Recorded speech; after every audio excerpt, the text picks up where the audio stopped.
नमस्कार, आज हम मौजूद हैं यूपी इंटरनेशनल ट्रेड शो में। यहाँ पर स्टॉल लगाया हुआ है उत्तर प्रदेश सरकार के रेशम विकास विभाग ने। आइए बात करते हैं इस पर। क्या नाम है आपका?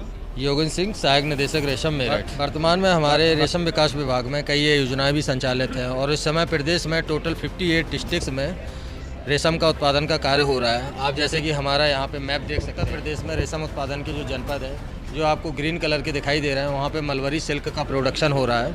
और जो येलो कलर से हमारे जो डिस्ट्रिक्ट कवर्ड है, वहाँ पे एरी का यानी कि काम हो रहा है। और जो ग्रे कलर के हैं, वहाँ पे टसर रेशम का उत्पादन काम हो रहा है।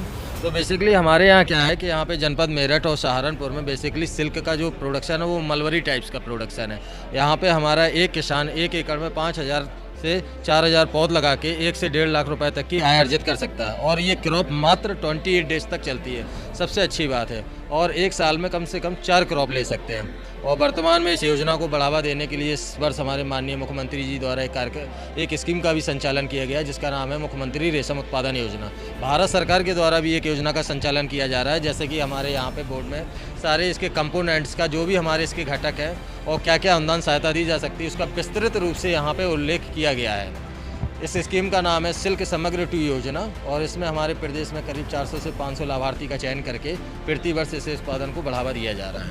इसका आवेदन करने के लिए कोई स्टार्टअप करना चाहे तो कहाँ से इसका कर सकता है? जी, आपने बड़ा अच्छा प्रश्न किया। मुख्यतः क्या है, हमारे किसान भाई सबसे पहले यही जूझते हैं कि इसका उत्पादन किस प्रकार से किया जाए और इसका आवेदन कैसे किया जाए। तो आवेदन करने के लिए हमारा एक पोर्टल का डेवलपमेंट हुआ है कि आप नेट पे जाके या इंटरनेट साइट पे जाके resam-mitra-up.nic.in पे जाके आप अपना आवेदन कर सकते हैं। जैसे ही आप अपना आवेदन करेंगे, वो कार्यालय सहायक निदेशक रेशम जिले की आईडी पे शो करेगा। उसका यानी कि हमारे फार्म स्तर से जो भी इंस्पेक्टर्स रहते हैं या प्रदर्शक या डिमॉन्स्ट्रेटर रहते हैं, वहाँ पे जाके उसको वेरीफाई करते हैं, इंस्पेक्शन करते हैं। उसके बाद से अंतिम रूप से उस योजना को लाभार्थी को लाभ दे दिया जाता है।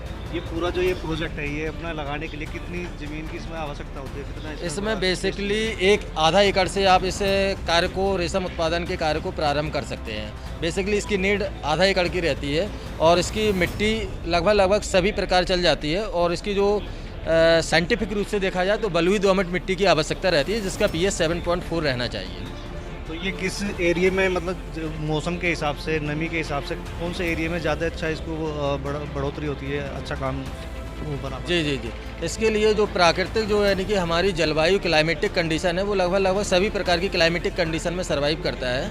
वैसे बेसिकली जो मलबरी का जो प्लांटेशन एरिया है या मलबरी का जो हमारा सिल्क है, वो तराई रीजन में होता है। और बुंदेलखंड क्षेत्र और विंध्य क्षेत्र में हमारा टसर रेशम उत्पादन होता है। और जो यमुना नदी के किनारे वाले ज़िले हैं, जैसे हमारा जालौन है, कानपुर नगर है, हमीरपुर है, चित्रकूट है, फतेहपुर है, यहाँ पे अरंडी रेशम का उत्पादन का कार्य होता है। तो ये थे हमारे साथ में रेशम उत्पादन के लिए जो अपना सरकार की योजना का बता रहे थे। तो आप अगर करना चाहते हैं तो अधिक जानकारी के लिए इनकी साइट पर जाकर जानकारी ले सकते हैं, पंजीकरण कर सकते हैं। आसिम खान, गौतम।